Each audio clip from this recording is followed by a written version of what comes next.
il y a deux thèmes que j'aimerais qu'on aborde aujourd'hui. D'une part, c'est la rentrée. On va en profiter pendant que Jean-Pierre est avec nous.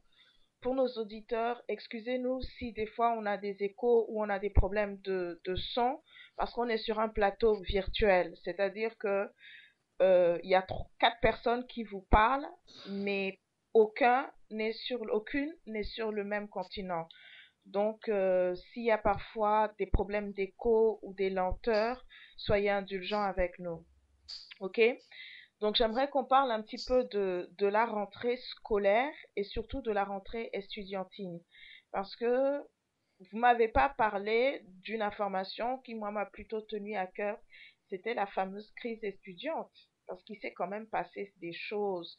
C'est vrai que c'était avant les vacances, mais on a vraiment, le mois de juin a été rythmé par cette crise estudiantine, on a appris, je pense que le nom MIT ou MET, je ne sais pas trop comment ça se prononce, était un peu sur toutes les bouches. On a eu l'occasion de parler avec certains de ses dirigeants et ça s'est terminé par certaines avancées, enfin, certaines promesses du gouvernement. Et moi, je serais quand même plutôt curieuse de savoir, et là, je pose la question à Jean-Pierre puisqu'il est sur place, est-ce que Je suis on là. commence à sentir la réalisation des promesses? Est-ce que la première pierre de l'amphi a été posée? Est-ce qu'il y a de l'eau dans les cités universitaires? Est-ce qu'on a fait quelque chose pour les sessions de rattrapage? Qu'est-ce qui se passe un petit peu au niveau Pardon. des étudiants depuis les promesses qui ont été faites par le gouvernement? Du côté des étudiants de la Ligue, je peux dire qu'on ne sent encore rien venir, à part la somme de 10 000 francs qui a été promise et qui a été déjà distribuée. On ne Mhm. sent rien venir. Les forages sont n'ont pas encore commencé.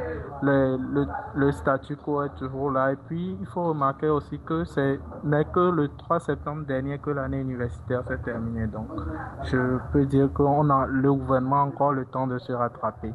D'accord. Donc, l'année universitaire, si je comprends bien, s'est terminée le 3 septembre. Est-ce qu'il y a eu des sessions Oui, de rattrapage?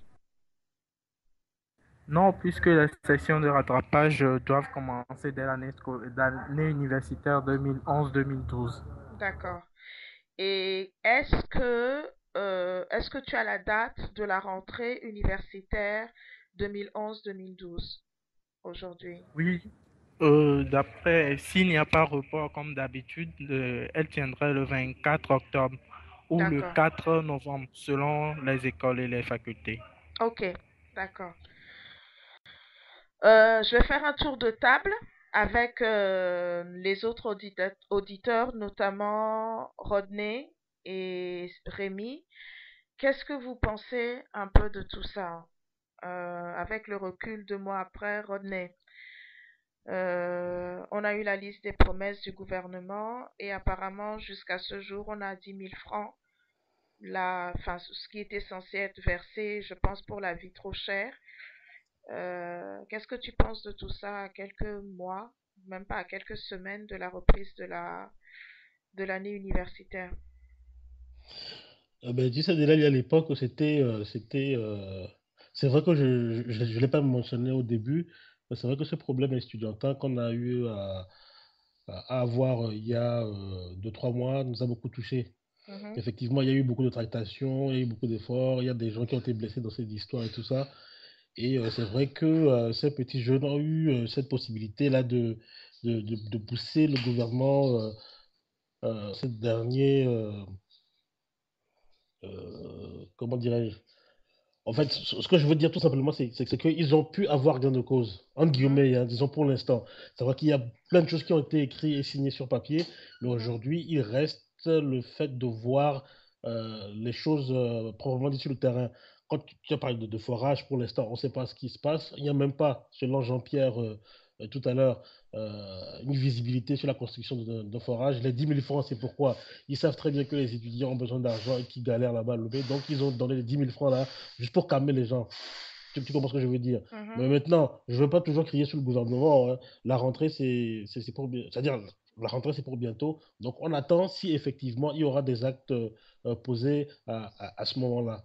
Mais sinon, pour moi, je pense que euh, c'était des revendications tout à fait légitimes.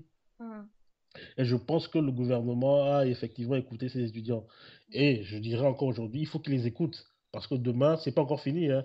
Ils pensent qu'avec les 10 000 francs, là, ils ont peut-être calmé certains, mais c'est pas encore fini. C'est pas encore fini. C'est pas encore fini. Toi, tu es là-bas pour savoir si c'est pas encore fini. Eh ben non, je ne suis pas là-bas effectivement, mais vu ce qui s'est passé il y a 2, 3 mois, moi je pense sincèrement que c'est pas encore fini dans leur tête, Ouais, bien tu sûr. vois. Surtout concernant les sessions de rattrapage.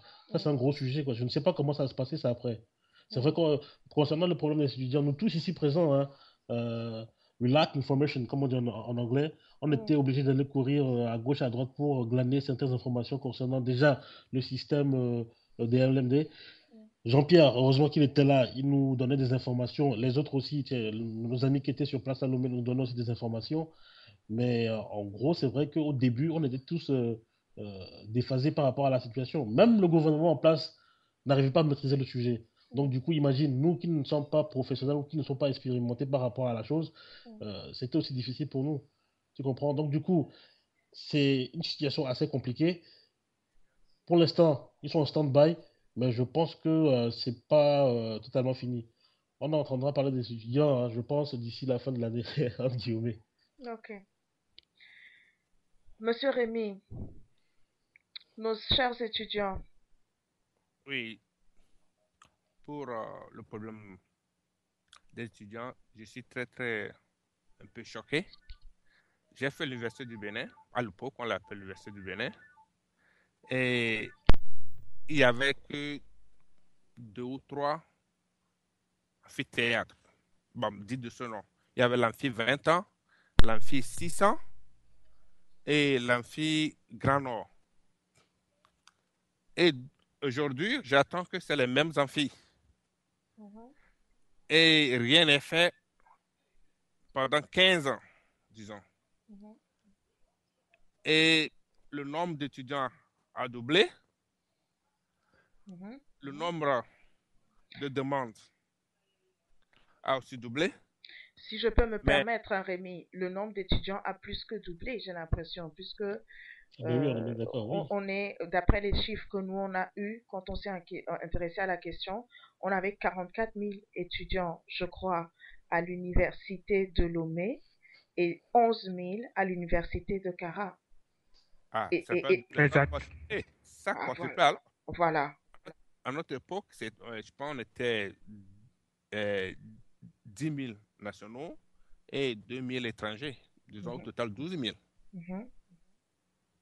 Bon, c'est vraiment accurant de voir que le nombre d'étudiants progresse, mais Mhm. les infrastructures ne progressent pas, ne suivent pas la Mhm. courbe. Mhm. Mhm. Et ça cause un grand problème. Mhm.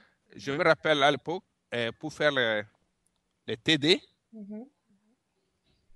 moi j'étais à l'INSI, on devait se déplacer dans les labos de la faculté des sciences. Et là, parfois, il n'y a pas de matériel, ou bien de consommables. Soit il Mhm. n'y a pas d'acide, soit il n'y a pas de benzèle, soit il n'y a pas de ceci, il n'y a pas de Mhm. cela, bien c'est fini, c'est comme ça. Donc, il fallait faire avec. Mhm. Mais de nos jours, j'imagine la situation. Comment est-ce qu'on peut former des gens dignes de ce nom alors qu'ils ont des lacunes en matière de pratique? Et c'est ça qui fait la grande différence entre les écoles anglo-saxonnes et nous. Mhm.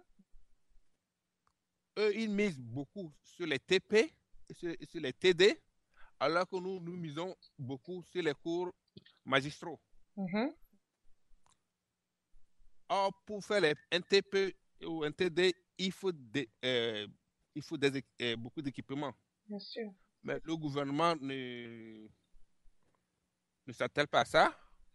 Nous, à notre époque, nous avons eu la chance d'avoir la coopération ZTZ, c'est de la Mhm. coopération allemande. Mhm. qui finançait presque tout. Nos machines, nos consommables, même la photocopieuse et les papiers. C'est GTZ qui achetait. De l'université. Oui, de l'université. C'est une blague. Ça vient de GTZ.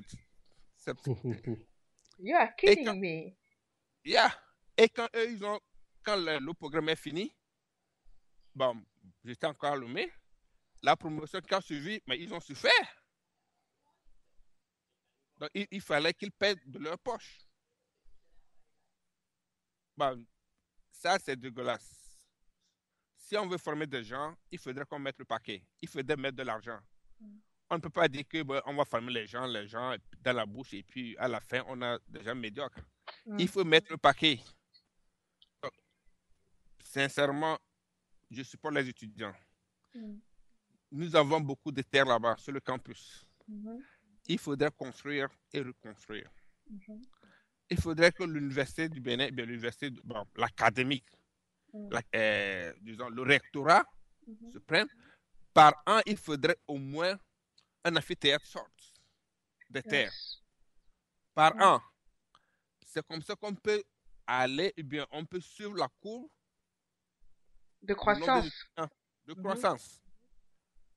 Si on attend pour qu'un jour, on puisse faire tout à la fois, c'est pas possible. On n'a pas un budget aussi colossal. Donc, à chaque budget, il faudrait prévoir la construction de quelque chose. L'équipement d'un labo. C'est petit à petit qu'on peut aller. Et non attendre qu'il y a grève, qu'il y a ceci, qu'il y a cela, avant que les jeunes ne commencent pas à réfléchir à quoi il faut faire. D'après les promesses qui ont été faites, il y a eu 2 millions de débloqués. Le gouvernement a fait la promesse de débloquer 2 millions. 2 millions de francs CFA ou 2 milliards? Je ne sais pas, parce que 2 2 millions, milliards, pardon, 2 Pardon. milliards. Excusez-moi, j'ai avalé quelques zéros importants. C'est 2 milliards. 2 millions, je pense que les gens du mythe seraient encore dans la rue aujourd'hui. 2 milliards et quelques millions en plus. Il était question de la construction d'amphis à Lomé et à Kara. Il était question de la mise à disposition de bus. Il était question de forage justement pour les cités universitaires. Et donc là, on attend de voir, on attend de voir. Maintenant, quelque chose que Rémi a dit et qui est très vrai, c'est dommage qu'on soit obligé d'aller dans la rue pour qu'on se rende compte finalement que quelque part, dans le budget, on peut essayer de sortir 2 milliards. Et il faudrait vraiment que cet effort soit fait plus souvent. En fait, il faut qu'il y ait vraiment une planification de l'éducation au Togo. Il faut qu'on puisse voir par rapport à notre courbe démographique. Dans un pays comme le nôtre, je ne comprends pas que la part allouée à l'éducation soit aussi faible dans le budget de l'État. Maintenant, je comprends. J'ai discuté avec des économistes. On m'a dit, oui, les normes des financeurs, c'est qu'il y ait des infrastructures. Je veux bien, mais quand on a près de 60% au niveau du taux d'alphabétisation et quand on a dans les campagnes un problème aussi récurrent pour l'éducation, que ce soit des jeunes, à un moment, on ne peut pas caler parce que je me suis amusée à prendre le budget du Togo et les pourcentages et le budget d'un pays comme la France. Et des fois, on a l'impression qu'il n'y a pas de grosse différence dans les proportions. Sauf que la France, aujourd'hui, a plus de 80% de taux d'alphabétisation, plus de 90%. Et le Togo, ce n'est pas le cas. Donc, c'est pas pour critiquer, mais on n'y arrivera pas sans la jeunesse. Et il faut qu'on fasse quelque chose. Et je pense qu'on va rester très attentif à l'évolution de la situation d'ici septembre et octobre. Et je pense que Jean-Pierre Vincent, notre envoyé spécial, va nous tenir au courant régulièrement. N'est-ce pas, Jean-Pierre? Oui. N'est-ce pas? Et toi, tu le sens comment cette évolution? Tu penses que les amphis vont sortir et... de toute façon, les amphis ne peuvent pas naître tout d'un coup. On espère que, comme la médiatisation et la communication sont maintenant les voies par lesquelles le gouvernement nous parle, donc Mhm. peut-être qu'ils attendent en faire un grand événement, la pose de la première pierre. Donc on attend. Et, Peut-être à la fin de l'année. Et où est-ce qu'ils en sont pour le fameux Wi-Fi? Parce qu'il y a eu une histoire de Wi-Fi pour les étudiants aussi. Oui, le Wi-Fi il est là, mais vous devez payer 200 francs l'heure ou 10 000 francs le mois. Donc déjà pour la bourse d'un petit étudiant, c'est déjà trop. C'est une blague? et Ce n'est pas une Jean-Pierre, blague. non, Même les médecins paient pour le Wi-Fi. Ok. Oui, Rémi, tu voulais dire quelque chose? oui. La bourse, je ne sais pas s'ils ont augmenté, c'est 21 600 à l'époque. Si dans mes 21 600, je dois payer 10 000 francs, disons c'est 40% pour Wi-Fi. Je dois payer pour mon logement, c'était à l'époque, je pense que c'était 2000, 2500. Je dois payer 2500 pour mon logement, le logement et les livres. Je me demande combien me reste-t-il. Bon, moi, Juste, pardon. je, je ne Juste une comprends question. pas. Oui, oui. Voilà. C'est comme disait ça, c'est que moi, si je ne comprends pas, comment se fait-il qu'aujourd'hui le Wi-Fi soit payant? C'est un truc que je ne comprends pas. Est-ce que c'est l'université qui demande qu'on paie le Wi-Fi ou c'est le fournisseur d'accès à Internet ou c'est des escrocs? Je ne sais pas. Non, je vais dans ce sens. Hmm. Le Wi-Fi, c'est quoi? Et on fait le Wi-Fi pour que ça ne soit pas payant. Effectivement, on est bien d'accord. Quand on dit il y a Wi-Fi quelque part, dans un restaurant, dans un hôtel, c'est pour que ça ne soit pas payant. On est bien d'accord. C'est un accès, un grand accès libre. Mhm. Alors, il suffit de, moi, à l'heure actuelle, je vous parle, je suis en Wi-Fi. Il suffit de payer une boîte, je ne sais pas, 50, bon, pour une maison, 50, $40, et vous Mhm. le branchez à votre Internet, votre connexion, et Mhm. toute la maison, vous avez le Wi-Fi. Mhm. C'est le même principe qu'on a appliqué au niveau de l'université. Mhm. Il suffit de prendre un haut débit Mhm. d'Internet, Mhm. d'avoir des relais, Mhm. une antenne avec des petits relais Un peu partout. dans Oui. les salles, bien dans les amphis, et puis tout le monde a le Wi-Fi. Et ça ne coûte rien. Parce Jean- il faudrait qu'il y ait une volonté. Nous voulons que les gens évoluent. Donc, nous mettons les moyens. Et ça, pour avoir un Wi-Fi, ça ne demande pas un budget colossal. Ça ne demande pas un budget colossal. Il suffit seulement de s'abonner à l'Internet au débit, Oui. par Oui. Togo Télécom, bien café informatique, et puis tout est joué. Le reste, c'est des relais, des petites antennes qui coûtent à peine 30, bien $40, bien $60 quelque part. De les multiplier dans les salles, puis c'est tout. Je n'ai jamais entendu d'histoire de fac en Occident qu'on payait le Wi-Fi, qu'on payait le Wi-Fi euh, à la fac. Et parce que c'est quand même, on est quand même dans une situation assez particulière au Togo. Il y a un an, j'y étais et j'ai visité justement un orphelinat d'une dame que j'aime beaucoup, Madame Henriette Beaujolais, l'orphelinat euh, Vrai Cep, le Vrai Cep Trouaille. Et c'était la partie qu'ils avaient ouverte à Lomé avec des personnes, des jeunes hommes qui étaient entre le lycée et l'université. Et il y avait justement un jeune homme qui était en première année de fac, ou non, première ou deuxième année de fac, de droit, et qui m'expliquait un petit peu ses conditions de travail. Il m'expliquait qu'il ne pouvait pas avoir, par exemple, 5 jours de cours par semaine parce que l'effectif était trop nombreux. Mm. Et donc, il fallait que une partie, en fait, vienne à l'école lundi, mercredi, et l'autre vienne mardi, jeudi, et vendredi, je ne sais pas comment il se débrouillait. Mm. Première chose.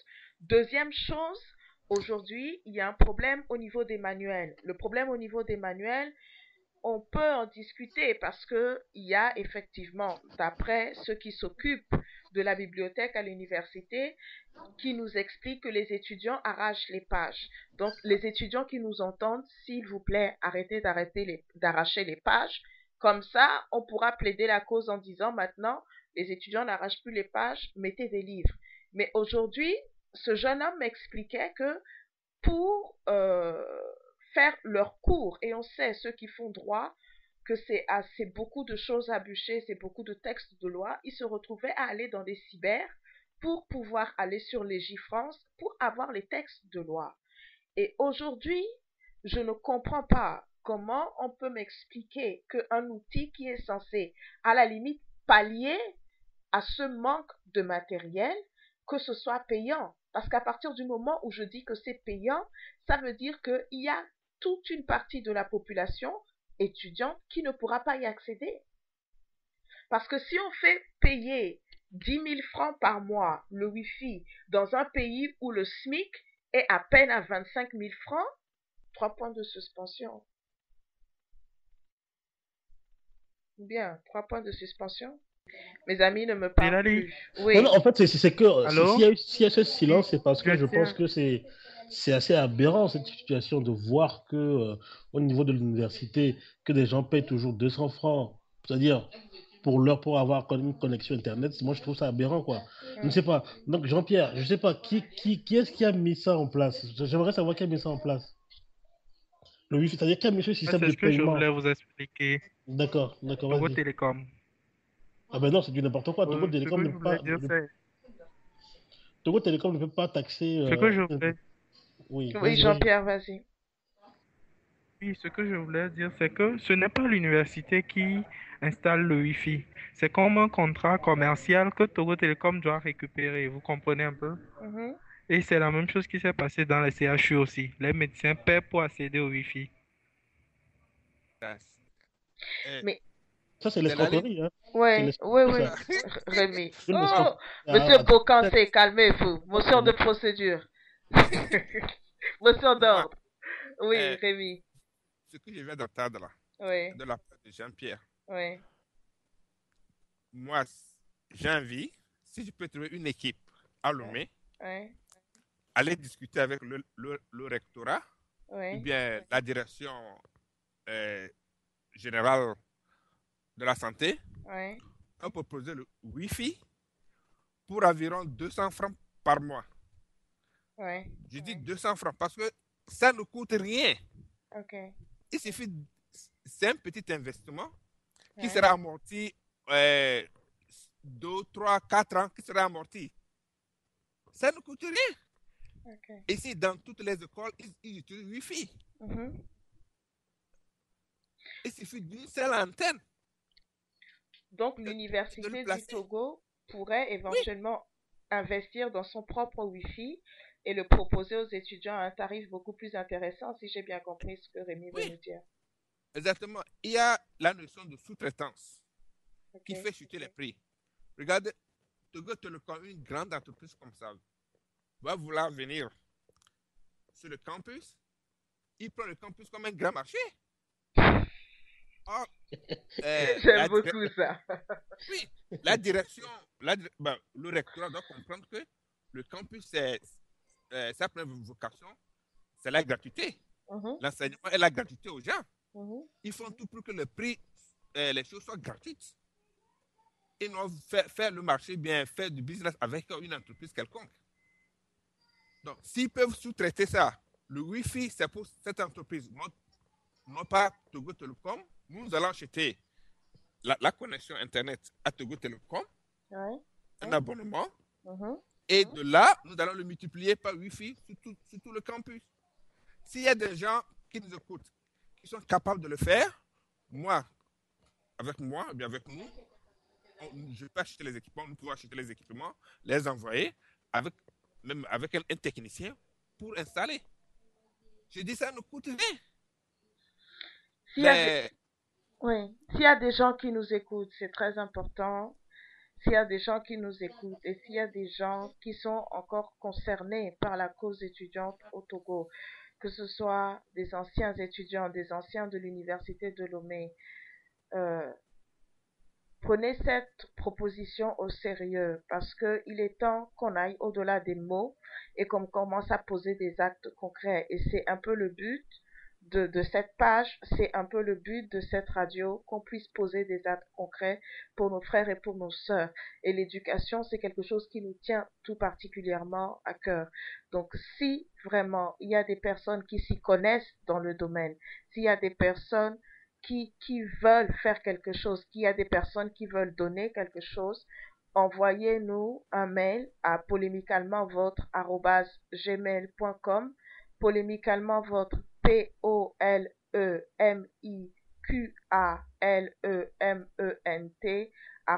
@gmail.com ou directement via le groupe. Venez nous visiter sur Facebook et manifestez-vous et dites-nous que vous êtes intéressé par ce que Monsieur Rémi vient de dire. Rémi, je te rends la parole. Merci. Jean-Pierre, toi qui es sur le terrain, si tu peux prendre des contacts et voir si c'est possible, si tu prends des contacts et voir la faisabilité et nous rendre compte, ça serait un grand plaisir parce que nous voulons quand même changer un peu les choses. Nous voulons quand même apporter notre petite pierre à la construction du Togo. Donc, si tu peux Mais prendre contact. donc, moi, je le ferai tant que les intérêts ne seront pas menacés. Intérêt Voilà, je voulais rebondir intérêt de là-dessus qui? parce que Oui, c'est-à-dire que peut-être au-delà des frais qu'on paie, qu'on nous fait payer, peut-être que l'université perçoit une partie. Et là, si tu veux discuter avec le rectorat, il y a question d'intérêt en jeu. donc, raison pour laquelle Bienvenue au j'ai voulu Togo. savoir, raison pour laquelle je voulais savoir si s'il n'y a pas eu un petit problème, un petit souci d'escroquerie derrière. Vous comprenez? Parce que, Monsieur Atipo et tout de suite les grands mots, escroquerie. oh, Kafla, voilà. Il désigne un endroit on se connecte tous là-bas au pays. Donc, s'il y a un contrat entre le campus et Mm, Togo Télécom, bon, mm, reste à savoir. mm. Toujours est-il qu'on peut toujours investiguer, aller plus loin pour savoir comment se fait-il que les étudiants paient aujourd'hui une somme de 200 francs par heure pour se connecter au Wi-Fi. Reste à savoir dans quelles conditions tout ça a été mis en place. Mhm. OK? Et est-ce que, éventuellement, parce que ce que je comprends pas, est-ce même dans la bibliothèque, parce que j'espère, et Jean-Pierre va nous dire, dans la bibliothèque de l'université, j'espère qu'on a une connexion Internet avec des bornes Wi-Fi gratuites dans une bibliothèque ou pas? Je vais peut-être vous surprendre, mais je ne suis jamais allé à la bibliothèque universitaire à cause de tout ce qu'on dit tout autour et qui n'est pas très bon. Ça Oh, fait 3 ans que je fais là-bas, mais je suis jamais allé. Mais tout ce que je sais, c'est qu'il n'y a pas même pas un poste ordinateur pour les étudiants pour qu'ils puissent faire une recherche. Tout ce que tu peux faire, c'est au CIREL, Centre de la francophonie. et c'est où le Cyrel? C'est juste à côté de la bibliothèque. C'est un centre de la francophonie. Ok. C'est très difficile après de dire à la France de ne pas se mêler de nos affaires, hein. Parce que imaginez, le jour où elle va quitter le Togo, elle va partir avec ses ordinateurs, ses centres de la francophonie. Donc il est peut-être temps qu'on se bouge un petit peu. Vous ne pensez pas? Eh ben, il faut qu'on se bouge, oui. Il faut qu'on se bouge Oui. sérieusement. Parce que Les, moi, les- ça les- m'inquiète. les administrateurs réseau, les techniciens ne manquent pas dans la diaspora togolaise. Hmm. Oui. Hein? Mettre un Wi-Fi en place au campus n'est pas difficile. Faire Ça, convoyer des PC de l'Occident euh, vers le campus n'est pas chose difficile.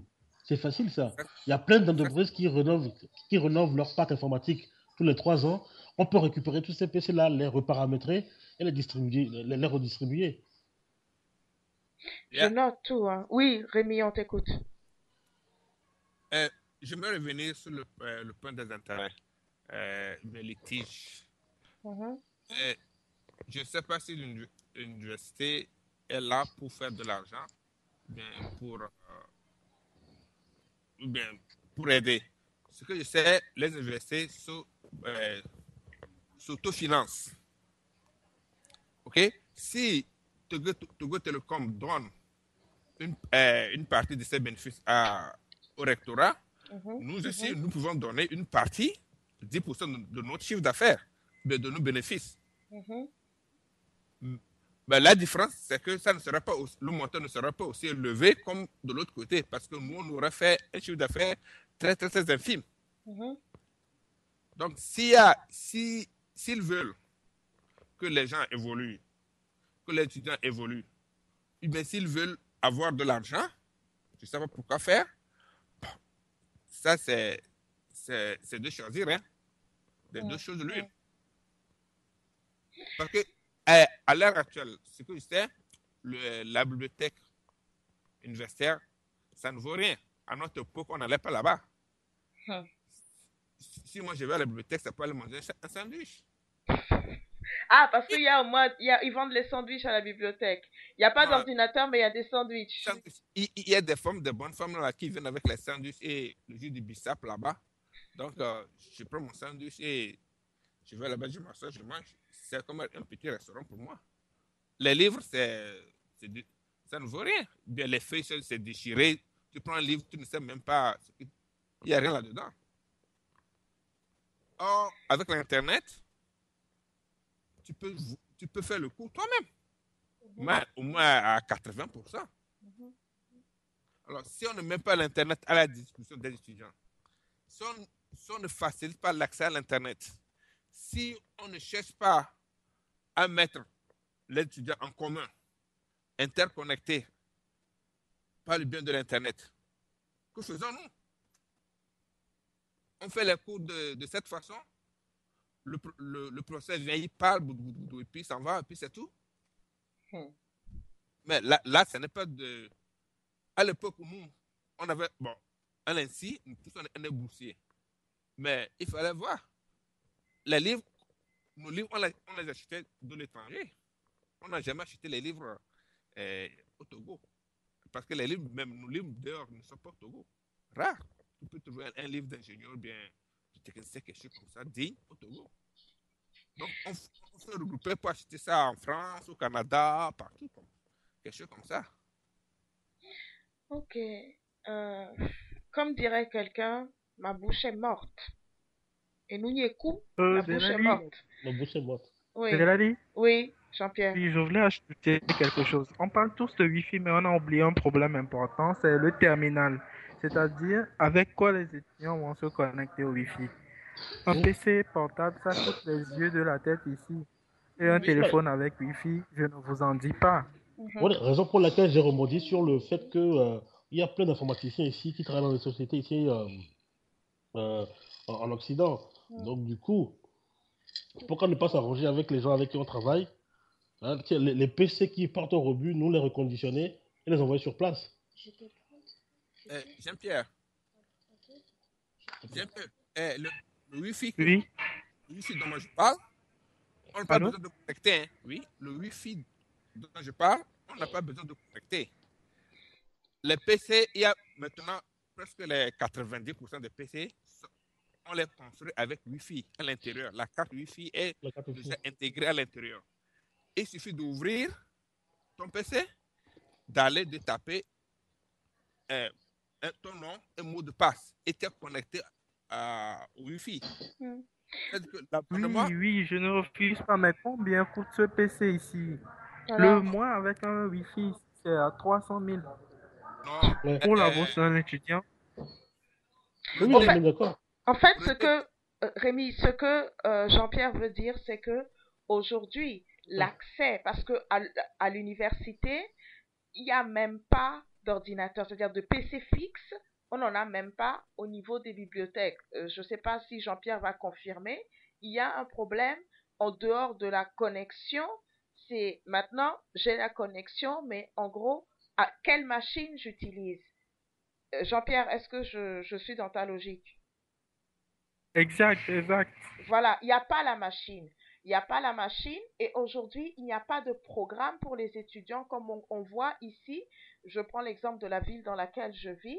Aujourd'hui, il y a un programme pour les étudiants où la municipalité, là on n'en appelle même pas seulement à l'État, mais à la politique locale de la ville, ou je ne sais pas comment est découpé localement actuellement le Togo, qui dit que voilà, la ville ou le ministère, peu importe, va prendre en charge une partie, c'est-à-dire qu'on fournit des ordinateurs à ces étudiants-là et au bout de 3 ans ou 4 ans, c'est un prêt dans un premier temps. Et au bout de 3 ans ou 4 ans, ils ont la possibilité soit de le remettre à l'administration ou de l'acheter à un tarif forfaitaire. C'est ce qui est fait, par exemple, pour les étudiants en France et notamment dans ma ville ici. Ok, Delali, je prends, excuse-moi, excusez-moi si je vous coupe. Mm. Delali, les étudiants ont besoin d'aide, beaucoup d'aide. C'est-à-dire même de la part de toute la classe, que ce soit la classe politique, associative et tout ça, il faut qu'on se lève et qu'on aide beaucoup ces étudiants-là. Parce que le côté éducatif a été laissé dans les oubliettes par le gouvernement actuel et on a tendance trop à demander au gouvernement, même si elle a une grande responsabilité. Moi, je vais rebondir sur notre responsabilité à nous. Par exemple, on est là en train de discuter, hein, mais depuis ce problème estudiantin, depuis 3 4 mois, qu'est-ce que nous, ici, en Occident, on a fait pour eux? Qu'est-ce qu'on a fait de concret pour eux? C'était juste ponctuel. Tu Mhm. comprends? Qu'est-ce qu'on a fait de concret pour eux? On a l'habitude d'utiliser de grands mots, de parler des heures et des heures, mais quand il s'agit de porter des actions, tout le monde disparaît. Je Et moi, suis je trouve ça d'accord. vraiment dommage. Même que ce soit sur la plateforme polémiquement vôtre, on Mhm. a l'habitude de dire de gros mots, de grands mots surtout, de beaucoup parler, mais quand on se dit asseyons-nous pour dégager une idée positive, hein, pour certaines personnes, en l'occurrence aujourd'hui, ces étudiants, tout le monde disparaît. Mhm. Tout le monde veut avoir la paternité de l'action menée. C'est pas Bien possible. sûr, bien C'est sûr. pas possible. En dehors, en fait, je vais peut-être aller un peu plus loin et que nos membres nous excusent, hein, mais on est là pour se dire aussi les vérités. On va jusqu'à déterminer l'idée. Quand j'ai fait le point la dernière fois sur le nombre de projets qu'on avait ébauché, le nombre d'ébauches de projets, il y en a beaucoup. Mais là où le bas blesse, et je pense que ce n'est pas que au niveau de cette plateforme-là, mais c'est au niveau de nous, notre diaspora en particulier, c'est quand il faut joindre le geste, l'acte à la parole.